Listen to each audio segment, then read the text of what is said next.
Okay, so I think we can probably start.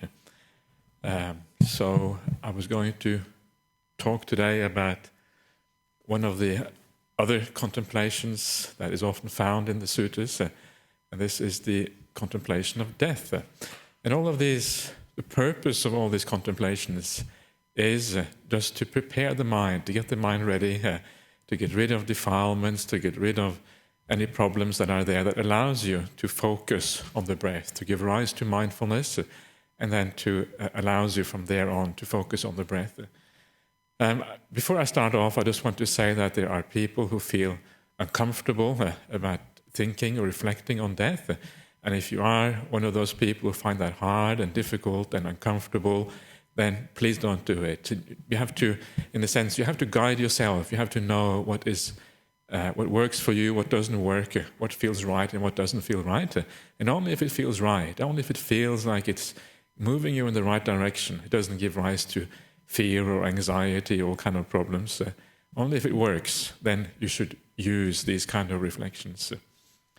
And the idea with the reflection of death on death is that, again, it's to purify the mind. Because once you get your mind around the idea that you're going to die, then that puts everything in a beautiful perspective. It makes it very clear that all the desires, all the attachments that are connected with this world, basically they are useless. Why attach to something if you're going to have to give it up? If you actually get into your mind that you can die at any time, and that you definitely will die sooner or later, and that takes away so much of the attachments and desires concerned with this world. And with that also goes out of the window the annoyance, the angers and irritation, all those things. And with that also usually the other defilements or hindrances like restlessness or tiredness, etc. All these things tend to go out at the same time. So it can be, if used wisely, it can be a very powerful tool. And it certainly occurs in the sutras again and again in many different places. So how do we do this? Now, usually you do this at the beginning of your meditation because you realize that your mind is not ready, you don't feel at peace, or you feel that something isn't quite right. So you do something to stabilize the mind, to bring mindfulness up, to make it sharp. And this is where this kind of contemplation comes in. Do it while walking, if you like. You can do it before you sit down or even while you sit down. It's really up to you.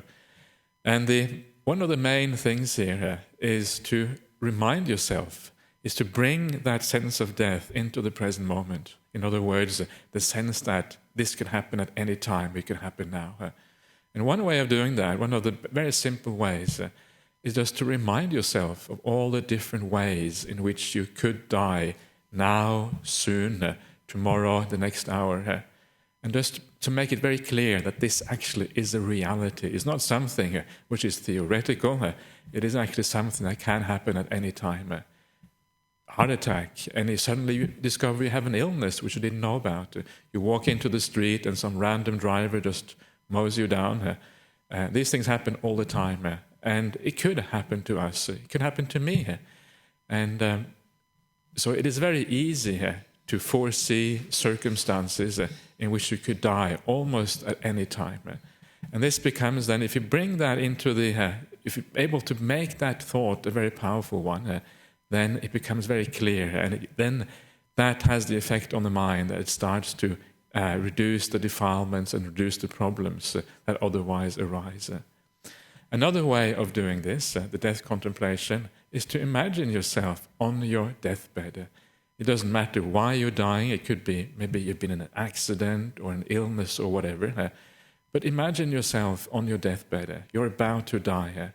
You won't have any chance to meet anybody else again, any family members, any enemies, or anyone for that matter. You've got maybe a few hours left to live, and that's it. Imagine that. And make it a very, very vivid imagination. And what does that feel like? And sometimes what that feels like, you start to think, oh no, I should have said something to this person or that person, because there are maybe some unfinished business somewhere. And straight away, if you feel that you should have said somebody to somebody, then you know that there's something that you need to sort out in your life. Get it sorted out, get it out of the way. Straight away you understand that there is something, some personal relationships or whatever, that you need to sort out before you are actually ready to go basically on to the next world. And that is already a very useful reminder. Yeah? But the other thing is just the feeling. See what it feels like. If you haven't got that, what does it feel like if you're lying on your deathbed? Yeah? And what it should feel like is like it should be a sense of freedom, whereby you are giving up all the things of this world. And suddenly this liberation comes about, because now for the first time, you're actually forced to. You're faced with death, and you're forced to give all these things up, all the relationships, all the friends, the family, the desires, the angers. Suddenly it is so clear that you're going to have to die, that it becomes natural to put all these things aside. And if that contemplation works properly, you will feel a sense of freedom inside of you, a sense of liberation, a sense of just letting go of all that stuff. And then, once you have that imagination in your mind, you have to bring that into the present. It could be now. I could be, so to speak, on my deathbed right here, right now. I just don't know it yet. Things can happen at any time. And then when you bring it into the present moment, you bring that feeling with you into the here and now, into the meditation, and then you will find that you have a sense of freedom when you actually do your meditation object, which might be the breath or loving kindness or whatever it is, and then it will go much deeper than it otherwise would go. And that is the power of the death contemplation when done properly. But like with many things, many contemplation is something that you have to practice with, something that you have to get used to get your mind around this idea of death, so that it actually becomes a power in the present moment. And only when you develop these things over time, like everything else, only then does it become a powerful tool that you can actually use, almost at will sometimes, if it is the right time and right place.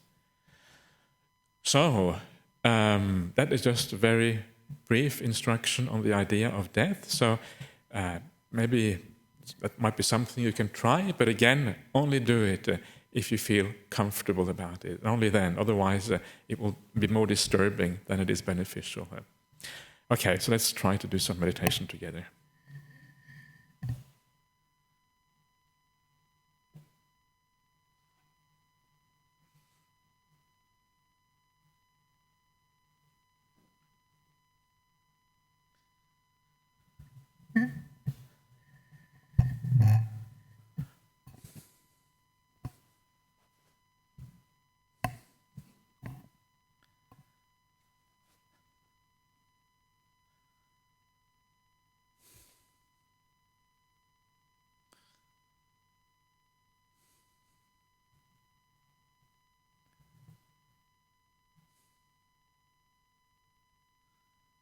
And just start out as usual, just make sure that you are nice and comfortable.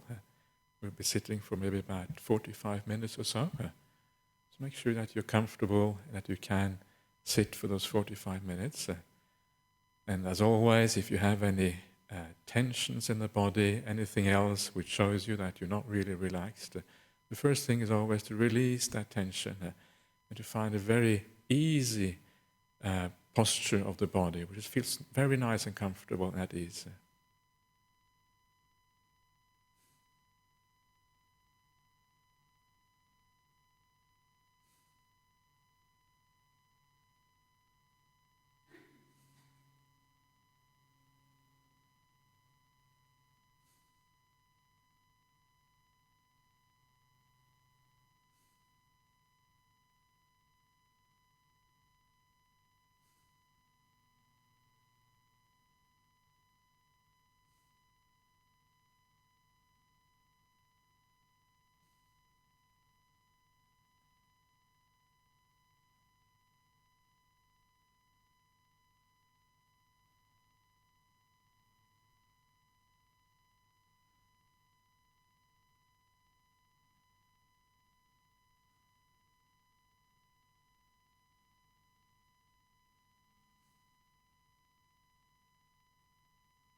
And in the beginning of meditation, as always, just be the passive observer. Just allow things to go through you, just like the wind going through the trees, things coming and things disappearing. Nothing to do except observing what's going on.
Now, if you want to follow this advice, you can. If you don't want to, you don't have to. But try to imagine yourself that you're going to die, let's say, within a few hours. And within that period of time, you won't be able to meet anybody. No person, you're just by yourself. At the end of those few hours or whatever it is, that's it. It's the end of your life. Make that a reality. Make it as real as possible that this is what's going to happen. One day it will happen. You might as well make it real now. And see if that has an effect on your mental state. See what happens.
quite literally about to leave this world. There is no business at all in this world for you anymore. And because you are going to leave this world, there's no business of you anywhere, for anybody, with anything. What a wonderful freedom that is.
if the meditation works, then you should start to become more peaceful.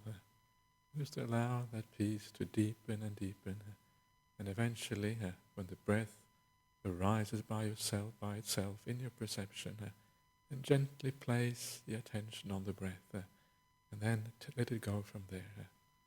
And then if it becomes unpeaceful again, then go back to the peace you had before, and allow the breath to arise all by itself.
Okay, any questions, any comments?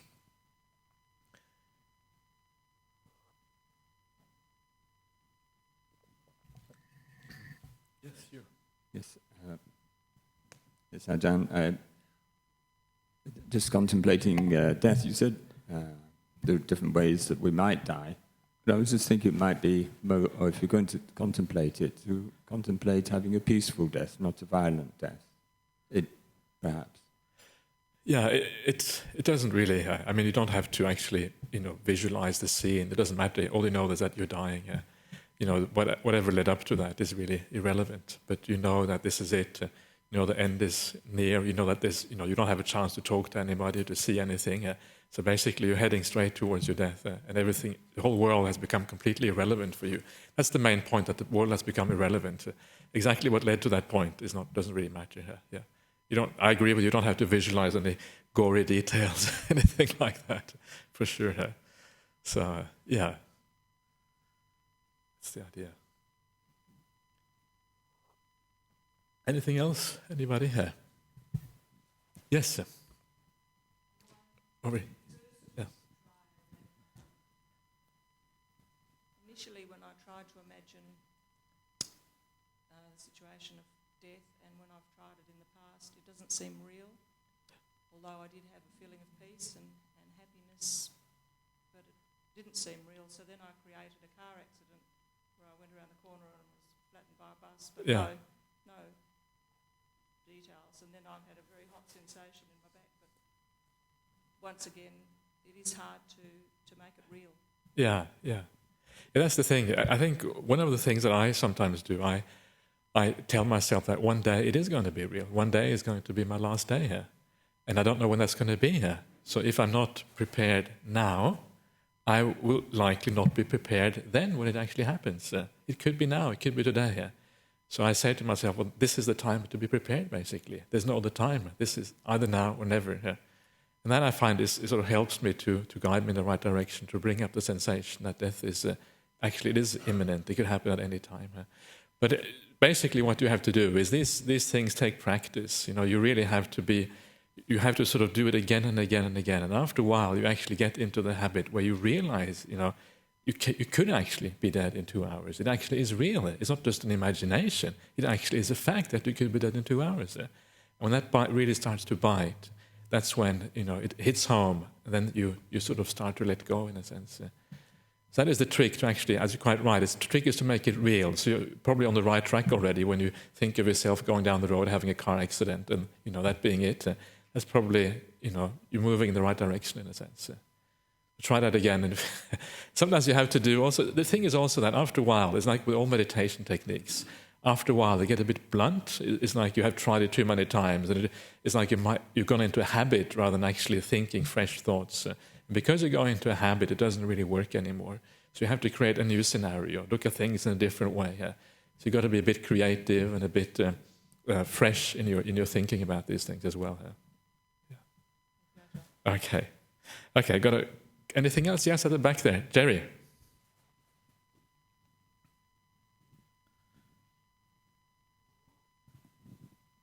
Ajahn Brahmali, thank you. There are people in your life that you need to say things to that may not be necessarily amenable to talking or discussing anything that you might want to say.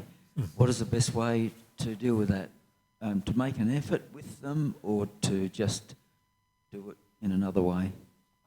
It really depends. Sometimes you're right. Sometimes it is very hard. And if it is very hard, all you really have to do is you have to forgive them and forgive yourself in your own heart. If you can do that, that's good enough.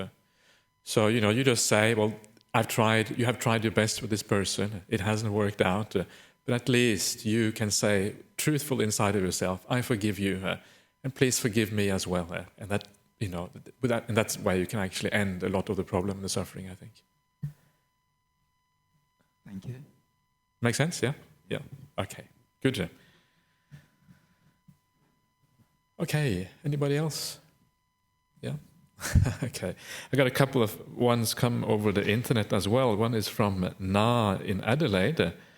And how to deal with the constant thoughts of death. Okay, well, if you have constant thoughts of death, it probably is slightly, it's probably the opposite you should be doing in that case. You probably shouldn't be thinking of death at all, because if they're constantly there, it probably means it has become an obsession in your mind. And maybe there's linked with fear, linked with some kind of trauma, linked with some psychological, maybe slight imbalance or something. So in that case, it's probably better not to think about death and instead to do things like metta meditation, to have more kindness and compassion for yourself. Because what you need in that case, you need to overcome the obsession. And that comes through kindness and through metta rather than contemplating death. So in that case, forget about the death contemplation. Do something else instead. That's what I suggest. And then there is one from Bulgaria, from Veselin from Bulgaria. I apologize about the pronunciation. And he or she says, what are Ajahn thoughts on lying down meditation? Any tips or advices? Thank you. Well, the thing about meditation practice is always to remember about the middle way, right? The middle way means you're not hurting the body, you're not going into the self-mortification where you have a lot of pain. This is one wrong extreme, and the other one is too much indulgence. And the danger with lying down is that it's too much indulgence, too relaxed. And the way you know that it's too much indulgence is because the mind goes out to the body rather than staying inside. Rather than focusing inside, it goes out to the body. So you have to find the middle way. So if you find that you're so comfortable that you're actually indulging in the sensation of lying there, being comfortable, that's when you have to be careful. But if you're able to find a lying posture, you're lying on a surface which isn't too soft, which is just right, and you're not indulging in that, then lying down is perfectly okay. It's perfectly acceptable. There's a famous monk in Thailand who was once asked how he meditates, and he said he lies down, and because then you don't do anything. You're not actually doing anything at all. And he says, "Well, don't you fall asleep when you lie down?" And he says, "No, that would be doing something." So he's just pure awareness, just pure mindfulness when he lies down. So the body becomes very relaxed. But really, what you have to do, I recommend, is just try things out for yourself. And if you find that it works, then it works. If you find that you become too tired or whatever, then maybe you should do walking meditation or something else instead. So a lot of these things are about experimentation. What gives rise to mindfulness? What gives rise to that purity of mind? And that is what you want to go for. And that is what matters. So it's the result that is important in meditation, not the way we achieve the result. The way is decided by the result. And if the way leads to the right result, then it's the right way for you. Okay, so I hope that's helpful. So let's just pay homage to the Triple Gem. Sorry. Yeah, one more question. Okay.